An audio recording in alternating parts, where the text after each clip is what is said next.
SK증권 이호석입니다. 오늘은 2020년 9월 23일 이호석의 아이디어 시작하도록 하겠습니다. 제목을 각자 미리 정해둔 이유 이렇게 제가 지었는데 어제 이제 시장이 급락했다. 그래서 이제 급락한 이유에 대한 여러 투자자분들의 해석이 있었고 그랬는데요. 저도 그 얘기를 어떻게 할까 하다가 그냥 밤에 이제 고민하다가 그냥 오늘 아침에 얘기해야지 이렇게 하고 말았는데, 사실 이제 주가 흐름을 보면은 이게 급락이라고 얘기할 정도인가 싶은 생각이 들 정도인데, 그러니까 주가는 그렇게 많이 빠진 건 아니에요. 물론 2, 3일 동안 어저께 그리고 월요일 해가지고 한 3% 정도 조정 받았으니까 많이 받은 편이긴 하지만 그렇다고 해서 급락이라고 얘기할 정도는 아닌데, 왜 사람들이 급락이라고 얘기를 하는지를 생각해 보면 그만큼 투자 심리는 더 빠르게 안 좋아졌다라는 생각이 듭니다. 주가는 이렇게 빠졌는데요. 투자 심리는 이렇게 빠진 것 같아요. 지금 저도 이제 지수화할 수는 없지만 저도 주변 분들하고 얘기를 해봤을 때 느낌은 이게 이제 심리고요. 이게 이제 주가입니다. 주가는 생각보다 많이 안 빠졌는데 심리는 거의 이제 다 끝났다. 이제 다 끝났어. 역시 말도 안 되는 주가 상승이었어요. 안녕, 난 갈게. 이런 분위기예요. 그래서 좀 특이하다라는 생각이 듭니다. 예, 그리고 저도 사실 좀 심리적으로 많이 위축되는 부분도 분명히 있습니다. 저도 사람이고요. 그렇지만 저는 오늘도 이제 좀 긍정적인 얘기를 좀 해볼까 합니다. 한번 보시죠. 자, 미국에서는 일단 아마존을 포함한 기술주들이 다시 이제 저점을 찍고 어제부터 사실 이제 나스닥이 그런 조짐을 보이는데 지금 주가가 지금 올라가고 있습니다. 반등하고 있습니다. 제가 지난번에 한번 안티 프레자일이라는 얘기를 했었는데 프레자일이라는 얘기는 깨지기 쉬운이라는 얘기였었고요. 안티 프레자일은 안 깨지는이 아니고 밖에 외부의 충격이 왔을 때 오히려 더 강해지는 거라고 얘기를 했고요. 이 안티프레자일한 주식들이 저는 플랫폼 기업들이다라고 말씀드렸습니다. 외부의 충격이 지금 또 다시 시작되고 있어요. 코로나 확진자 수가 급증하고 있다라는 얘기가 나오면서 영국에서는 또 다시 이제 봉쇄 조치를 해야 된다 이런 얘기들이 나오고 있습니다. 다시 줌을 포함한 이런 기술주들이 지금 반등을 시작했고요. 특히 의미 있는 반등은 뒤에도 보여드리겠지만 줌 같은 경우에 제가 지난번에 줌 주가를 한번 보여드린 적이 있는데 줌을 먼저 한번 볼까요?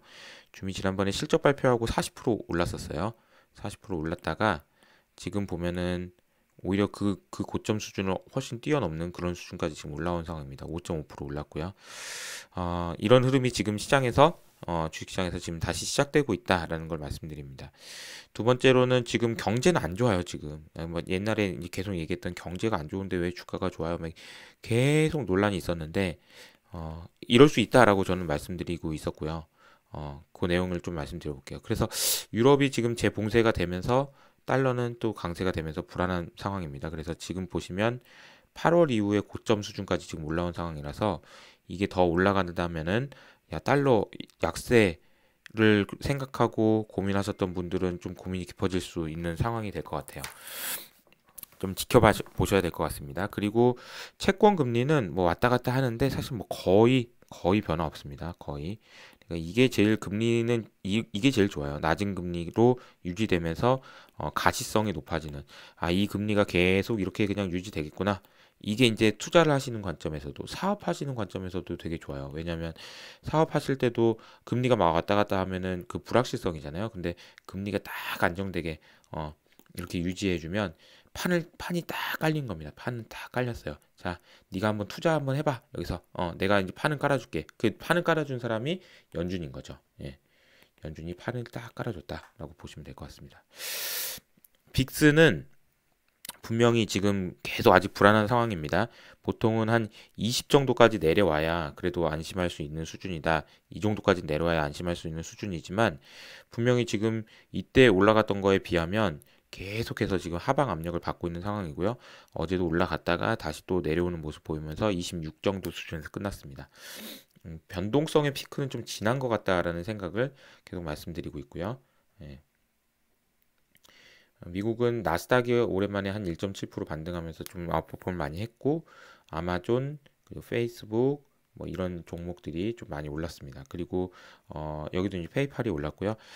지금 산업재 쪽에서는 좀 그래도 로키드 마틴이라든지 뭐 캐터필라라든지 이런 회사들이 좀 오르고 나이키도 좀 올랐고요. 그런데 지금 이제 에너지 그리고 이제 은행 쪽은 조금 부진한 흐름을 보여주고 있다. 주요 뉴스를 좀 정리해 보겠습니다. 어제 이제 느무신하고 파월이 의회에 나가가지고 청문회처럼 이렇게 질문을 많이 받았는데 사실 이 내용 가만히 보면은 좋은 내용이 별로 없었어요. 생각보다 좀 악유도 좀 많았던 것 같고 이 내용 자체는 좀 보수적인 부정적인 내용이었습니다. 내용을 한번 말씀드려 볼게요. 느무신 장관은 연준 기구를 통해서 대출을 더 촉진할 수는 없다. 이런 얘기를 했어요. 아, 그리고 좀 그러니까 메인 스트리트 대출을 최소 10만 달러로 하향 조정해야 될 것 같다. 그리고 이거 남는 돈은 좀 내가 그냥 전용해서 좀 쓸게. 뭐 이런 얘기 했습니다. 이게 무슨 말인가? 참 내용을 모르시는 분들은 조금 이해 안 되실 수 있을 것 같아요. 간단히 설명 좀 드려볼게요. 미국 정부가 자 이거를 검정색으로 쓸게요. 미국 정부가 연준한테 특히나 이게 뉴욕 연준하고 보스턴 연준이 있는데요. 거기다 이제 돈을 줍니다. 대략 650억 달러 정도를 줬어요. 이제 이만큼 줄게라고 얘기를 한 겁니다. 그리고 이 650억 달러로 니네들이 뭘 하냐면은 대출해봐 대출. 이거는 연준에서 직접 대출하면 안 되니까 자 내가 이거를 이렇게 니한테 안 주고 이걸 어디에 줄 거냐면 니 밑에 있는 SPV라는 데가 있는데 내가 너한테 이렇게 돌려서 이렇게 줄게. 이렇게 된 겁니다. 색깔이 이게 파란색 안 보이신다는 분이 있었는데 아무튼 SPV 이렇게 만들었는데 여기서 이제 대출을 해주는 거죠. 메인 스트리트로 대출을 해줍니다. 근데 이 대출을 받아가는 사람이 없다는 거예요. 자꾸 받아가는 사람이 없어서 실제로는 대출 가능한 거는 지금 6천억 달러인데 6천억 달러, 7,500억 달러, 6천억 달러인데 니네들 대출해놓은 거 보니까 20억 달러밖에 안 했다. 이거 뭐냐 이거 230건밖에 안 하고 이거 문제 있는 것 같은데 이 얘기를 한 겁니다. 그랬더니 문제가 되는 게 느무신 장관은 니네들이 대출의 한도를 대출 최소 한도를 만약에 연준한테 돈 받으려고 했더니 원래는 지금 10억 이상 받는 사람들한테만 대출을 받도록 했는데 지금 1,000만 원 이상도 좀 해줘야 되는 거 아니야? 뭐 이런 얘기예요. 근데 이제 파월 장관은 그게 아니고 그게 아니고요. 저기 이쪽 그 밑에는 사실 별로 돈 필요하다고 생각하는 사람 별로 없는 것 같아요. 이런 얘기를 하고 있는 겁니다. 그래서 지금 악유가 좀 있는 거예요. 지금 파월은 이 100만 달러, 100만 달러 이하, 10억 이하의 대출에 대해서는 관심들이 별로 없어요. 기업들이. 지금 그래서 어차피 이거 해준다고 돈 나가진 않아요. 그래서 지금 노무신 장관은 연준의 대출기구 통해서 대출이 더 안 나가는 것 같다. 내가 지금 6천억, 지금 650억 달러를 줬는데 이거 좀 일부는 좀 회수해야 되는 거 아니야? 뭐 이런 얘기도 지금 나오고 있는 겁니다. 정부에서 돈 줘봐야 뭐 이게 쓰지도 않잖아. 막 이런 얘기를 하고 있는 거예요. 음, 조금 불안한 요인들인 것은 사실인 것 같아요. 네. 그렇지만 이제 저의 생각은 이렇습니다. 제 생각은 이제 지금부터 말씀드려볼게요. 어, 자, 여기다 한번 그려볼까요? 음, 제 생각은 이렇습니다. 연준이 제가 계속해서 안 멈춘다라고 얘기했고, 멈추지 않는다라고 얘기했고, 대신에 디플레를 진짜 막을 수 있는지는 좀 봐야 된다라고 말씀드렸습니다. 그 두 가지였어요. 연준이 안 멈춘다, 연준이 디플레를 막을 수 있을지 모르겠다. 이 디플레를 막을 수 있을지 모르겠다라는 건 연준의 한계예요, 한계. 연준도 분명히 한계가 있다는 거죠. 제가 메인 스트리트 얘기했고 월 스트리트 얘기했잖아요. 월 스트리트에서는 잘해요. 근데 메인 스트리트에서도 잘할 수 있는지는 봐야 된다라는 거고 진짜 인플레를 일으키기 위해서는 그때 제가 통화량 증가, 달러 증가를 가지고 이렇게 막 그림 그려가면서 이렇게 막 엄청난 디플레이 악순환 막 이런 얘기했잖아요. 이 디플레이의 악순환을 끊어낼 수 있냐? 연준이 못 끊어내요. 그거는 못해요. 그렇지만 연준이 안 멈춘다라는 얘기는 뭐냐면 연준이 판을 깔아줬는데 이 판은 안 걷어간다는 거지. 이 판이라는 건 뭐냐? 부양책, 부양 의지. 부양책을 계속 쓴다라는 얘기는 우리가 적정한 금리라는 게 실제로 계산할 수가 있는데 그 적정한 금리보다 낮게 계속 유지할 테니까 니네들은 어떻게 해서든 경제를 살려내고 어떻게 한번 해봐 이런 얘기를 하고 있다는 거예요. 판은 안 걷어간다라는 겁니다. 연준은 안 멈춘다라는 게 연준이 이것까지 막을 수는 없어요. 없을 겁니다. 아마도 쉽진 않을 거예요. 이걸 막기 위해서는 실제로 실물 경제에서 메인 스트리트에서의 변화가 있어야 되고 메인 스트리트에서의 변화를 주도하는 거는 사실은 정부와 기업이죠. 정부에서 부양책을 내놔야 되는데 지금 시장의 우려는 대선 전까지 통과 안 될 수도 있을 것 같다라는 우려가 지금 어제 최근에 이제 반영이 된 거고 기업들은 뭐냐면요. 제가 이 말씀을 한번 드려볼게요. 2008년 금융위기를 금융위기가 땅 터지고 나서 버냉키가 QE를 했습니다. QE 1도 하고 2도 하고 3도 했어요. 자, 이 QE를 해가지고 금융위기가 극복이 됐을까요? 저는 그렇게 생각하지 않습니다. 뭐냐면 QE를 했다고 해서 금융위기가 극복된 게 아니에요. QE는 QE 1, 2, 3는 뭐냐면 금리를 낮게 유지해주고 금융시장에서 돈을 더 차입을 많이 해주고 투자를 더 많이 할 수 있게 만들어 줌으로써 판을 깔아준 거예요. 판을. 그리고 판을 깔아줬더니 뭐가 나왔냐면은 아이폰에 iOS가 나왔고요. 안드로이드가 나왔습니다. 구글의 안드로이드와 애플의 iOS가 나오면서 엄청난 생태계가 만들어졌고 이것 때문에 수많은 기업들이 만들어졌고 수많은 고용이 창출됐고 그렇게 되면서 시장이 회복이 된 겁니다. 결국은 얘네들은 연준은 판을 깔아준 거고요. 얘네들이 극복한 거다라고 보시는 게 맞다는 거죠. 그래서 오늘도 지금 테슬라 데이를 하고 있지만 어떤 혁신 기업들이 미국에 있는 뭐 혁신 기업이 됐든 우리나라의 혁신 기업이 됐든 그 안에서 우리가 뭔가 할 수 있는 일이 있으면 좋겠죠.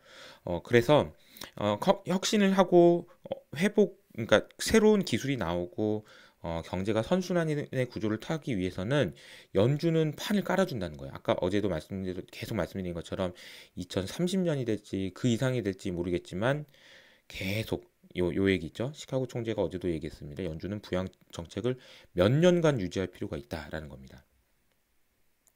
부작용이요? 부작용이 있죠. 부작용이 왜 없겠습니까? 부작용은 어떤 부작용이 있냐면요. 자, 이것도 말씀드려 볼게요. 자, 부작용.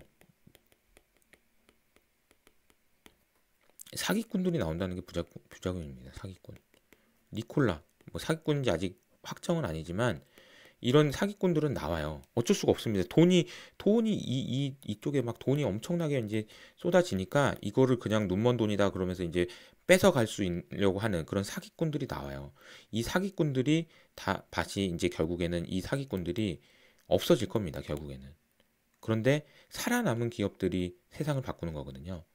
그래서 이걸 전체적으로 투자를 하게 되면 망하는 회사보다 이게 결국에는 더 많이 파일을 얻어간다라는 얘기고 제가 자주 말씀드리는 건 뭐냐면 1990년대 처음 생겨난 기업들 우리나라에서 어떤 회사들이 있냐면 네이버, 카카오, NC소프트가 있습니다.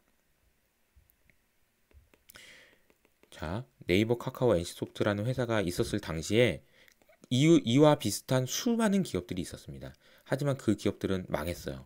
그렇지만 이 세 개의 기업들이 생겨나기 위한 자양분이 된 거고 결과물이 된 겁니다. 결과는 낸시랑 네이버, 카카오라는 엄청난 회사가 나왔고 그 회사들이 고용을 하기 시작했고 이 회사들로 인해서 발전하는 부분이 생겼다라는 겁니다. 저는 이게 좀 의미 있지 않나 세상이 돌아가는 그런 내용이 아닐까 그런 생각을 해봤습니다. 오늘 각자가 정해둔 미래 이유라고 제가 이제 표현을 했는데 각자가 정해준 이유 저는 솔직히 얘기해서 어제 이제 하락한 이유가 있잖아요. 되게 많아요. 대선도 있죠. 미국 대선 제일 불확실합니다. 지금 저도 계속 이거 알아요. 그리고 뭐 FOMC 실망감이라고 얘기하시는 분도 있던데 뭐 FOMC 실망감 전혀 저는 그건 아닌 것 같고요. FOMC는 지금 할 만큼 다 한 겁니다. 그리고 이제 또 하나는 뭐 일본이 뭐 휴장을 해서 우리나라를 뭐 선물을 많이 팔았다 뭐 이런 얘기도 있고요. 그리고 또 뭐 신용 대출이 이제 막혀서 이제 다 나간다. 그리고 이제 뭐 제일 많이 얘기하시는 것 중에 하나가 이제 12월 달에 이제 세금 내야 되니까 미리 판다 이런 얘기도 있고 뭐 엄청 많습니다. 이유는 수도 없이 많아요. 그리고 이제 코로나가 또 시작됐다. 코로나가 아이고 또 시작됐네. 이런 것도 있고 아 근데 이제 저는 뭐 이런 이유 뭐 많습니다. 이런 이유는 저는 이제 불확실한 요인, 불확실성이라고 생각하고요. 그래서 이거는 변동성 요인이라고 생각합니다. 변동성 요인. 주가의 방향을 바꾸는 건 아니다라고 생각을 하고 있습니다. 근데 주가의 방향을 바꾸지 않을 거라고 얘기하는 이유는 뭐냐면 저는 지금 이번에 코로나 이후에 주가가 올라간 상승한 이유가 있다라고 생각하기 때문이에요. 저는 이게 이유가 있다고 생각합니다. 그 타당하다. 물론 애플이나 테슬라가 스플리트 이후에 그냥 주식 분할 이후에 너무 많이 올랐던 그런 부분들에 대해서는 아 너무 과도합니다. 속도가 너무 빠릅니다라는 부분을 말씀드렸어야 되는데 그렇지 못한 부분은 아쉽지만 분명히 있어요. 이유가 분명히 있다라고 저는 설명하기 위해서 금리가 컴백 서티 효과라는 게 있답니다. 그리고 인플레 걱정은 안 해도 된답니다. 경기는 회복된답니다. 그리고 연준은 안 멈출 겁니다. 판은 깔아줄 겁니다. 얘기하고 심지어 리얼 옵션이라는 얘기까지 하면서 저는 상승한 이유가 있다라고 말씀드리고 있는 거고요. 지금 하락하는 이유는 냉정하게 얘기하면 이런 거예요. 이거를 설명 안 된다고 생각하시는 분은 그냥 빠지는 게 맞는 거예요. 이런 이유를 얘기하시지만 사실 마음속에는 이게 있는 겁니다. 나는 야 옛날에 한 5월 6월 달부터 이거 올라가는 거 도저히 이해 안 된다. 나는 솔직히 요런 분들이 지 않을까. 근본 원인은 이유는 정해져 있어요. 뭐 이유는 올라가도 이유가 있고 빠져도 이유가 있고 다 있는 거예요. 그렇지만 결론적으로 그 근본에 진짜 파고들어 보면 이 질문이 필요한 거예요. 자, 지금까지 주가가 오른 거 설명되는 겁니까? 아니면 안 되는 겁니까? 설명된다라고 하면 지금 주가가 빠지는 거는 기회이고 실제로 주가가 빠진 것보다 심리가 더 많이 안 좋아졌으니 오히려 기회라고 생각하고 말씀드릴 수 있는 거고요.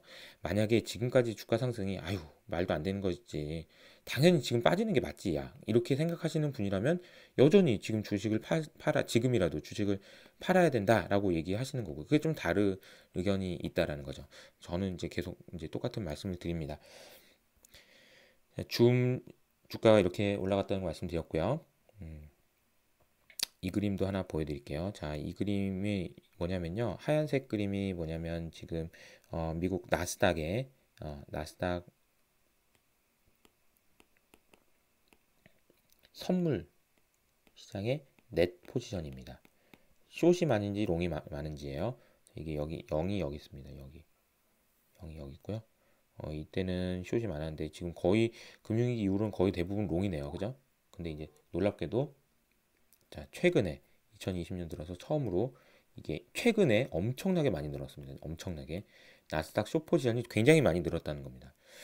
저는 이제 이걸 보면서 무슨 생각이 들었냐면 물론 숏 베팅 하신 분이 맞아서 큰 돈을 버시고 주가가 많이 빠질 수도 있습니다. 하지만 저는 이런 생각이 들어요. 만약에 시장이 진짜 막 흥분해가지고 막 난리가 났는데 그래도 사람들이 전혀 이런 사람들이 없고 전부 다 막 좋다, 좋다, 좋다, 좋다, 좋다 이렇게만 하면은 저도 이렇게 강세 뷰를 말하는데 부담스러웠을 겁니다. 그런데 이런 분들이 있잖아요. 이런 분들이 건전하게 시장 만들어주는 겁니다. 시장이 막 주가가 이렇게 갔던 거를 또 이렇게 낮춰줬다가 또 다시 이렇게 가고 이렇게 낮춰주고 이런 역할을 해주시는 분이 숏을 잡으시는 분이에요. 저는 건강한 조정이라고 저는 여전히 생각하는 이유가 이건 또 뭐냐면요. 자, QQQ라고 하는 미국의 나스닥을 추종하는 대표적인 ETF가 있습니다. ETF의 이게 설정액이에요. 설정액. 설정액이라는 건 뭐냐면 이 ETF를 좀 추가로 설정해 주세요. 내가 돈 넣을게요. 이 ETF 실질적으로 돈이 들어가는 거다라고 보시면 되는데 이게 좀 계속 올랐어요. 근데 이제 최근에 보시면 이게 급락했습니다. 이 급락하는 정도가 이례적인 수준으로 급락했어요. 즉 다시 말하면 나스닥에서 돈 빼는 애들이 있었다는 거예요. 근데 어제 모르겠습니다. 어떻게 될지 모르겠지만 그것보다 더 많이 올라갔습니다.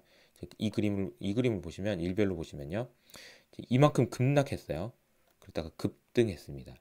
이 얘기가 뭐냐면은 주인이 바뀐다라는 겁니다. 주인이 바뀐다. 건전한 조정 그리고 통상적인 조정 뭐 이런 얘기를 하려면 주인이 바뀌어야 돼요. 주인이. 왜냐면 이전에 이 저점에서 이렇게 올라오는 동안에 이익을 많이 보신 분들은 진짜 팔고 싶어서 진짜 근질근질해요. 이만하면 됐지. 야 고맙다. 땡큐. 그러면서 나가고 싶어하는 사람이 너무 많습니다.